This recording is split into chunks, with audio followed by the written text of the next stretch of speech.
The door creaked open just as I dropped my backpack in the hallway, the sound of muffled laughter pulling me toward the living room. What I saw froze me in place.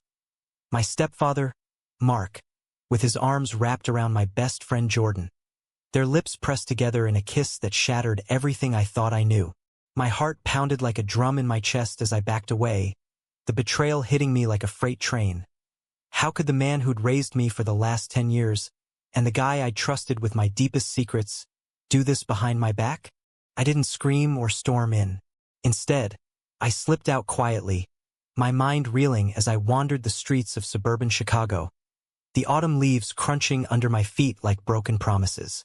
By the time I got back home that evening, dinner was on the table as if nothing had happened. Mom was chatting about her day at the hospital, oblivious, while Mark passed the potatoes with his usual steady smile. Jordan wasn't there, of course. He'd texted me earlier about hanging out later, but now that felt like a cruel joke. I sat there, poking at my food, every bite tasting like ash. How long had this been going on? Mark had married Mom when I was 8, after Dad left us high and dry. He'd been the rock, the one who taught me to throw a baseball, helped with homework, even stood up for me when bullies called me soft in middle school. And Jordan? We'd been inseparable since freshman year at Lincoln High, sharing everything from video games to late-night talks about our futures. He knew I was questioning things about myself, too. Feelings I hadn't fully admitted. Was this some twisted game? That night I couldn't sleep. I stared at the ceiling, replaying the scene over and over. The way Mark's hand had rested on Jordan's back, tender and familiar. Jordan's laugh, the one that always made me feel less alone. Anger bubbled up, mixed with something sharper. Jealousy? No, that couldn't be right. I grabbed my phone and texted Jordan. "We need to talk. Now." He replied almost instantly. "Your place?" Midnight. I waited by the window, heart racing, until I saw his silhouette under the streetlight. When he climbed through like we used to as kids, his face was pale, eyes wide with guilt. "Colin, he started, but I cut him off." "How long?" "And with him, my stepdad." Jordan sank onto my bed, running a hand through his messy brown hair. "It's not what you think. Started a few months ago. I was helping him fix the garage and we talked. Really talked. About stuff I've never told anyone. He's like me, Colin. Gay. And lonely." "Lonely?" Mark had Mom. Or did he? Jordan explained how Mark had confessed his marriage was more of a friendship now, that he'd hidden his true self for years to fit in, to be the perfect family man in our conservative neighborhood where church potlucks and football games ruled. I paced the room, my voice a harsh whisper to avoid waking anyone. "That doesn't make it okay. You're my friend. He's my family. This is messed up." Jordan's eyes filled with tears. "I know." I tried to stop, but feelings don't just turn off. We argued in circles, his words cutting deep because they echoed my own confusion. I'd always felt different, drawn to guys in ways I pushed down, especially around Jordan. His easy smile, the way he listened without judgment. It had stirred something in me. But now, this betrayal tainted everything. By dawn, we'd reached a fragile truce. He'd end it with Mark, and we'd pretend it never happened. But as he left, hugging me awkwardly, I felt a crack in my world widening. The next few days were a blur of avoidance. At school, Jordan and I sat together in calculus, but our usual banter felt forced. Whispers followed us. Rumors about Jordan being too close to guys had circulated before, but now they hit differently. Our friend group, a mix of jocks and artists, sensed the tension. "You two fighting over a girl?" Mike teased during lunch. I forced a laugh, but inside, I was unraveling. Home was worse. Mark acted normal, but I caught him glancing at me with concern. One evening, as Mom watched TV, he cornered me in the kitchen. "Something on your mind, kid?" His voice was gentle, the same one that had comforted me after Dad's abandonment. I wanted to explode, but instead, I muttered, "Nothing." That night, I overheard him and Mom arguing softly. Something about space and truths we can't ignore. Was their marriage crumbling because of this? Jordan kept his word, or so he said. But the distance between us grew. I threw myself into soccer practice, pounding the field until my legs ached, trying to outrun the questions swirling in my head. Why did seeing them together hurt so much? Was it just betrayal, or was there more? One afternoon, after a grueling game, Jordan waited for me by the bleachers. "We can't keep ignoring this," he said, his blue eyes searching mine. We walked to the nearby park, the same one where we'd spent countless summers. Sitting on a bench, he confessed everything. How he'd realized he was gay last year, how Mark had been a confidant at first, then more. "But it's over, I swear, because I think I've been blind to what's right in front of me." His hand brushed mine, and my breath caught. Was this real, or just rebound guilt? I pulled away, conflicted. "This isn't some movie, Jordan. What about my family? What about us?" As weeks passed, the secret weighed heavier. Mom noticed my mood swings, attributing them to senior year stress. "College apps got you down?" she'd ask, hugging me tight. I nodded, hating the lie. Mark, sensing the rift, tried to bridge it with father-son outings, a Cubs game, burgers at our favorite spot. During one drive home, he broke the silence. "Colin, if there's something you need to say." I stared out the window at the city lights. "Why him? Why Jordan?" The car swerved slightly as he gripped the wheel. He pulled over, his face ashen. "You saw." We talked for hours, parked under a street lamp. Mark opened up about his past.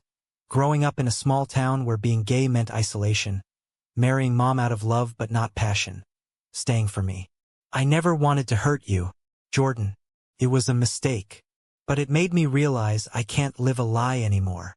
Tears streamed down his face, a vulnerability I'd never seen. Part of me understood the pressure to conform, the fear of judgment. But forgiveness? Not yet. School became a battleground for my emotions. Jordan and I stole moments, lunchtime walks, study sessions that turned into deep conversations. I admitted my own feelings, the ones I'd buried. "I've liked you for a while," I whispered one day in the library. His smile lit up the dim room, but reality crashed in. Rumors escalated when someone saw us holding hands briefly. "Fags?" A graffiti scrawl appeared on my locker. The principal called it isolated. But it stung. Our conservative suburb wasn't ready for this.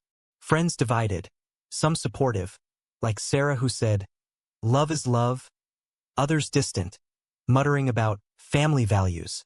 One night, the dam broke. Mom found a text from Jordan on my phone. Innocuous but affectionate. "What's going on?" she demanded. The four of us, me, Mom, Mark, and Jordan, whom I'd invited for support, sat in the living room, the air thick with tension. Accusations flew. Mom at Mark for his affair, me at both for the secrecy, Jordan defending his heart. "I love Colin," he said boldly, his voice trembling. Mom's face crumpled. "How could you do this to our family?" Mark, head bowed, announced he was leaving to give everyone space. As he packed, I confronted him alone. "Don't go. We can figure this out." But he shook his head. "I need to live truthfully, even if it means losing everything." With Mark gone, the house felt like a ghost town. Mom buried herself in work, her eyes red-rimmed from crying, while I navigated the wreckage. Jordan became my anchor, our tentative relationship blooming amid the chaos. We'd meet at coffee shops downtown, away from prying eyes, sharing stolen kisses that tasted of hope and fear. "This is worth it," he'd say, squeezing my hand. But doubt gnawed at me. Was our love built on the ruins of betrayal? Society's judgment amplified everything. At school, the graffiti incident sparked a heated debate in the student council. Some pushed for an LGBTQ awareness assembly. Others argued it promoted deviance. I stayed silent, afraid of outing myself fully, but Jordan spoke up in class one day. "Hiding who you are destroys you," he said during a literature discussion on identity. The teacher nodded approvingly, but a few kids snickered. That afternoon, Mike cornered me. "Dude, is it true? You and Jordan?" His tone wasn't hostile, just confused. I nodded, bracing for rejection. Instead, he shrugged. "Cool, man. Just be careful. Not everyone's chill." Home life deteriorated. Mom and I argued constantly. How can you forgive him so easily? She'd snap about Jordan. He wrecked our family. I'd retort that Mark's secret started it, but deep down, I knew pain colored her words. She'd loved Mark deeply, or so she thought. Therapy sessions helped. A neutral counselor in the city where we unpacked the layers. Infidelity hurts, regardless of gender, the therapist said. Mom admitted her own regrets, marrying young after Dad left. I wanted stability for you, Colin. I shared my confusion, the pull toward Jordan contrasting the family fallout. Love shouldn't cost this much, I confessed. Sessions revealed Mark's side too. He called weekly, apologizing, explaining his internal war. I suppressed it for so long.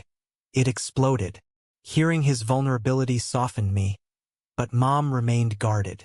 Jordan's family added fuel to the fire. His parents, devout Catholics, suspected something when he started spending more time with me. One evening, his dad showed up at our door, face thunderous. "Stay away from my son," he barked at me. Mom, defensive, slammed the door. Jordan texted later, "They're sending me to counseling, the kind that fixes this." My blood boiled. Conversion therapy? In 2026 America, it was banned in many states, but Illinois had loopholes for voluntary programs. We researched frantically, discovering underground groups still operating. "I won't go," Jordan vowed over a late-night call, but the pressure mounted. His grades slipped, our secret meetings fraught with paranoia. One night, hiding in his car behind a mall, he broke down. What if they're right? What if this is wrong? I held him, whispering assurances, but his words echoed my fears. Society's norms, marriage, kids, the American dream, felt like chains. Amid the turmoil, small victories emerged. Sarah organized a support group at school, inviting a guest speaker from a local LGBTQ center. Visibility saves lives, the speaker said, sharing stories of rejection and resilience. I attended anonymously at first, then spoke up. My family's torn apart because of secrets. But love isn't the villain, fear is. Applause followed, and for the first time I felt seen. Jordan joined the next meeting, our hands linked under the table. But backlash hit hard. Anonymous posts on social media called us disgusting, tagging our profiles. The school investigated, but words lingered like scars. One particularly vicious thread debated. Should stepparents date their kids' friends? Total creep move. It went viral locally, drawing opinions from strangers. Some sympathized with Mark's repression. Others condemned the age gap. Mark was 42, Jordan 18. Predatory, one commenter wrote. The debate raged, mirroring my internal conflict. As winter set in, snow blanketing Chicago, our relationship deepened. Jordan defied his parents, staying over at a friend's more often, mine, with Mom's reluctant permission. We'd cook together, watch movies, talk dreams. I want to study art in New York, he'd say, sketching my portrait. His talent captured my essence, uncertain yet hopeful. But Mark's absence loomed. He moved to an apartment downtown, working as a mechanic, same as always. I visited one weekend, the place sparse but homey. How's Jordan? He asked cautiously. We're together, I admitted. His eyes saddened. I'm happy for you. Truly. I just wish. He trailed off. We discussed reconciliation. Could Mom forgive? Could I? Time heals, he said. But I wondered if it mended everything. The holidays amplified tensions. Thanksgiving was awkward, just Mom and me, turkey dry from overcooking. She invited Mark for coffee afterward, a tentative olive branch. For Colin's sake, she said. The meeting was civil, tears shed, apologies exchanged. But when Jordan arrived later, the air thickened. You, Mom said coldly. Jordan stood tall. I love your son, Mrs. Thompson. That's not changing. She sighed, exhaustion etching her face. Love shouldn't destroy families. The words hung heavy, sparking a debate that lasted hours. Pros and cons of forgiveness, societal expectations versus personal truth. By evening's end, no resolution, but a crack in the ice. Mom hugged Jordan goodbye, a small gesture of truce. School resumed with renewed drama. A petition circulated to ban the support group, citing division. Counterpetitions followed, turning hallways into ideological battlegrounds. I led a rally, microphone in hand, voice steady. Hiding who we are leads to pain. Let's choose acceptance. Cheers erupted, but so did boos. Jordan stood beside me, our unity a statement. That night, celebrating with pizza, he kissed me softly. You're brave, he murmured. But bravery came at a cost. Threatening calls to our house, eggs thrown at the door. Mom, fearing for safety, considered moving. Is this worth it? She asked tearfully. I held her, unsure. As spring approached, decisions loomed. College acceptances arrived, me to Northwestern, Jordan to NYU. Distance threatened, but so did staying in a town that judged us. Mark proposed a family trip to rebuild. Mom agreed hesitantly. Packing for the cabin up north, hope flickered. But en route, Jordan's parents intervened, demanding he come home. Choose, us or them, his dad texted. Jordan's face paled. I choose love, he replied, blocking the number. Freedom tasted bittersweet. The cabin nestled in Michigan's woods offered a brief escape from Chicago's clamor. Pines whispered secrets as we unpacked, the lake shimmering under a clear sky. Mom and Mark shared a room tentatively, their conversations laced with cautious affection. Jordan and I took the loft, our proximity igniting sparks we'd carefully contained. This feels right, he said one night, stargazing on the deck. But shadows lingered. News alerts buzzed about rising anti-LGBTQ legislation in nearby states, a reminder that our bubble was fragile. Debates around the fire pit turned heated. Mom questioned Mark's timing. Why now?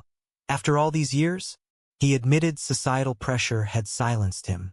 In the 90s, coming out meant losing everything. I thought I could fake it, Jordan chimed in. But faking hurts everyone. I nodded, sharing my own journey, questioning in silence, fearing labels.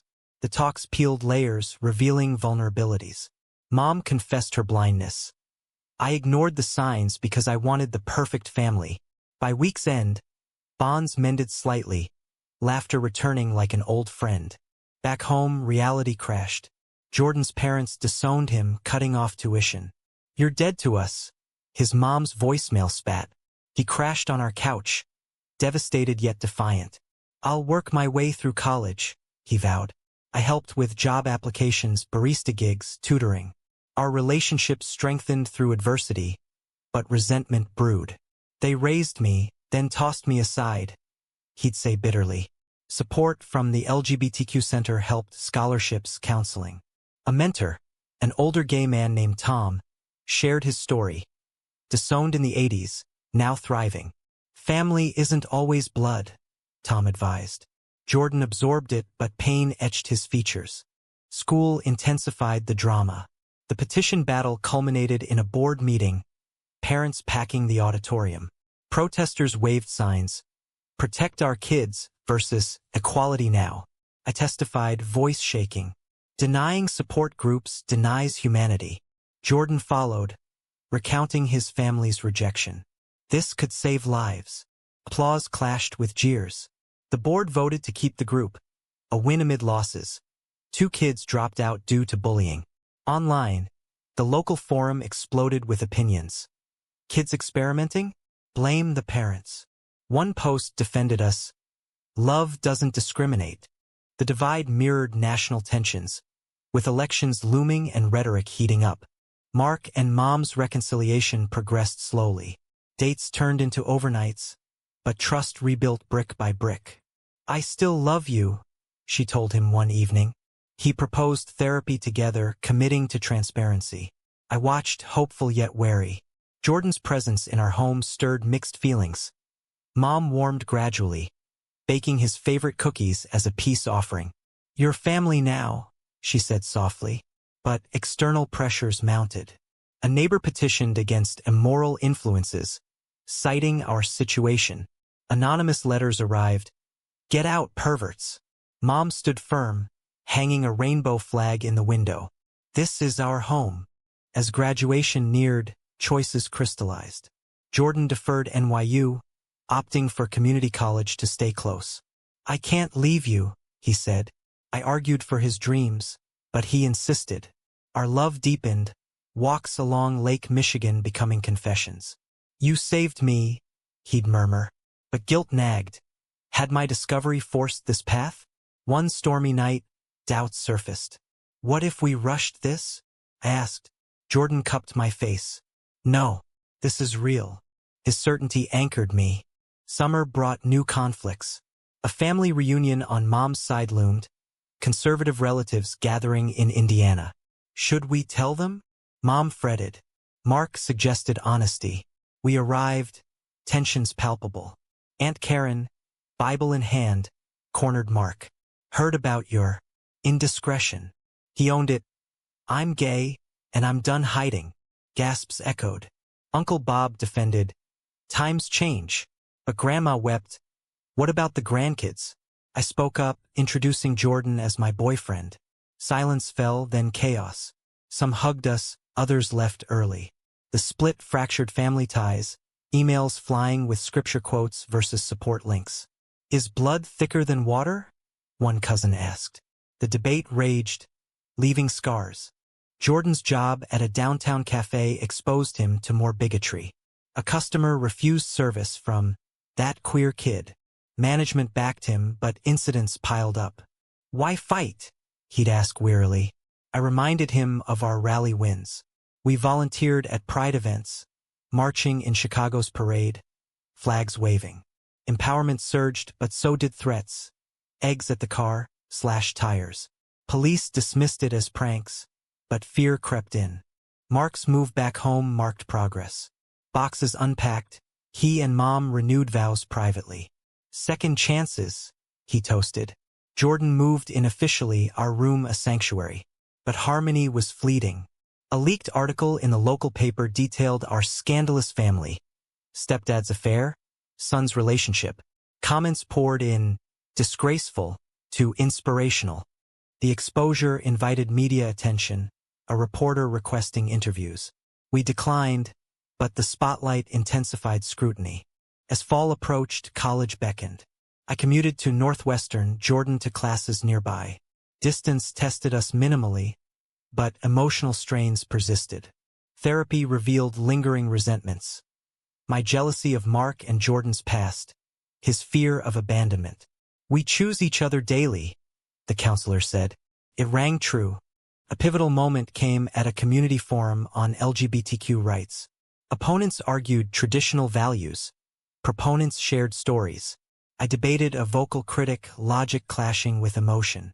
"Denying love denies freedom," I asserted. Applause thundered. Jordan beamed proudly. That night we dreamed of futures. Marriage, kids, a world less hostile. But challenges loomed. Jordan's parents reached out, apologetic but conditional. "Come home alone." He refused, heartache raw. "Family should be unconditional," he said. The rejection fueled activism. We started a blog, sharing our story anonymously. Responses varied. Support from strangers, hate from trolls. One message stood out. "You gave me courage to come out." Impact rippled. College life thrust me into a broader world. Northwestern's campus a mosaic of diversity. Lectures on social justice fueled my fire, while Jordan thrived in art classes at the community college. We'd meet midway, picnics in parks turning into strategy sessions. "Let's change things," he'd say, sketching protest signs. But home tugged. Mom and Mark's renewed marriage faced trials. Relatives boycotted holidays, whispers of sin echoing. Mom stood resolute. "My son's happiness matters more." Her evolution inspired, but pain lingered in her eyes. Societal clashes escalated. A bill in Congress aimed to roll back protections, rallies drawing crowds. We attended one in D.C., signs high, "Love wins." Chants filled the air, unity electric. But counter-protesters hurled slurs, police intervening. Jordan's hand in mine grounded me amid chaos. "This is our fight," he whispered. Back home, the experience galvanized us. We organized local events, speaking at schools. Visibility matters, I told wide-eyed teens. Questions poured. How do you deal with family rejection? Jordan shared honestly. It hurts, but chosen family heals. Personal turmoil resurfaced. Mark confessed lingering guilt over the affair. I stole moments that weren't mine. We talked late, forgiveness budding. You taught me to be true, I said. He hugged me, fatherly warmth returning. But Jordan struggled with resentment. He hurt you, he'd argue. Therapy bridged gaps, group sessions revealing shared traumas. Betrayal stems from pain, the facilitator noted. Slowly, they rebuilt, awkward coffees turning civil. A major conflict arose when Jordan's artwork went viral. A painting depicting two men embracing, inspired by us, drew acclaim but backlash. Galleries praised. Conservatives condemned as propaganda. Death threats arrived, forcing us underground. Is art worth the risk? Mom worried. Jordan stood firm.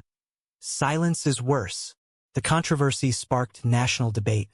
Free speech versus morality. Talk shows dissected. Does gay art corrupt youth? We appeared anonymously on a podcast, voices disguised. Art reflects life, I argued. Listeners divided, polls showing shifting opinions. Family dynamics shifted dramatically. Grandma called voice frail. I miss you. We visited. Tentative reconciliation. I don't understand, but I love you, she said tearfully. Hugs mended fences, but not all. Aunt Karen remained distant, sending tracts. Pray for salvation. The split highlighted generational divides, fueling our activism. As sophomore year began, distance challenged our bond. Busy schedules meant fewer meetings, texts replacing touches. Miss you, Jordan messaged. I drove home weekends, reunions passionate yet strained. Doubts crept. Are we too young? A fight erupted over priorities. My studies versus his exhibits. You don't get it, he snapped.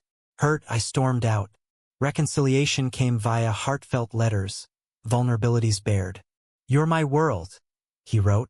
Love prevailed, but fragility exposed. A shocking twist.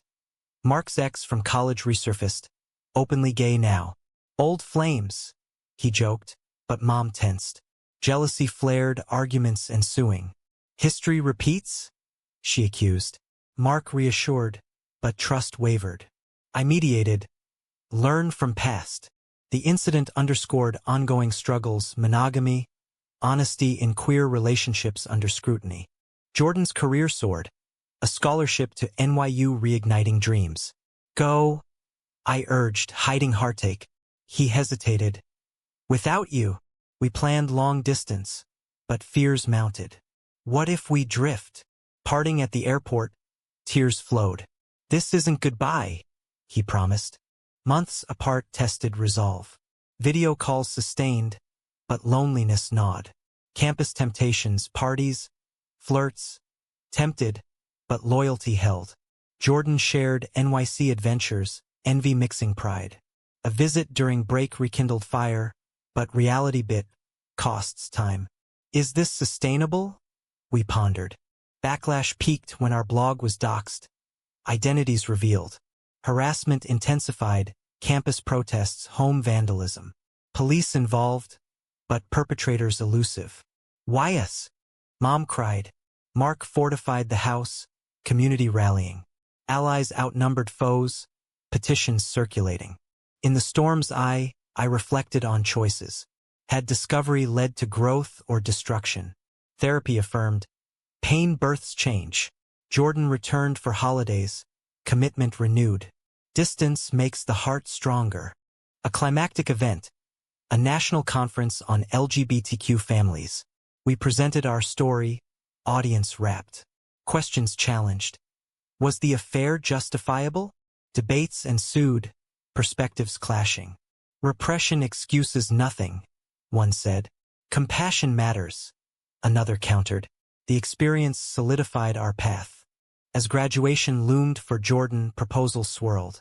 Move with me, he urged.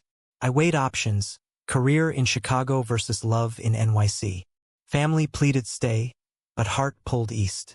The decision crystallized over a quiet dinner in New York, Jordan's tiny apartment glowing with string lights. "I'll come," I said, the words lifting weights. He pulled me close, future unfolding. But ties to Chicago tugged. Mom's tearful call, "We'll miss you," Mark added, "Proud of you, son." Packing felt like shedding skin, growth amid loss.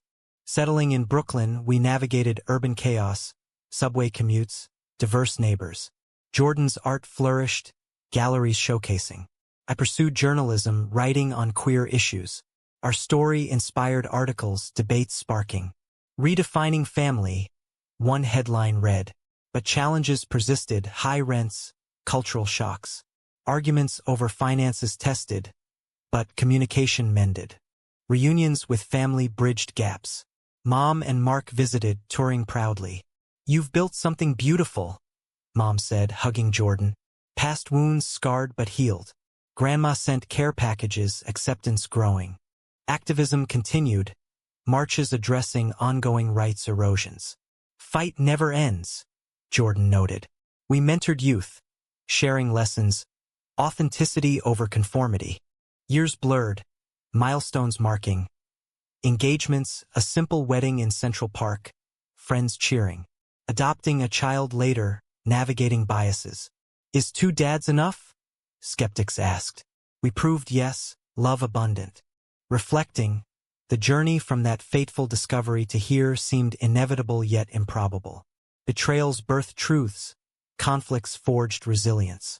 Was it right for Colin to pursue his love with Jordan despite the family upheaval it caused? Or should he have prioritized mending his original family bonds above all else?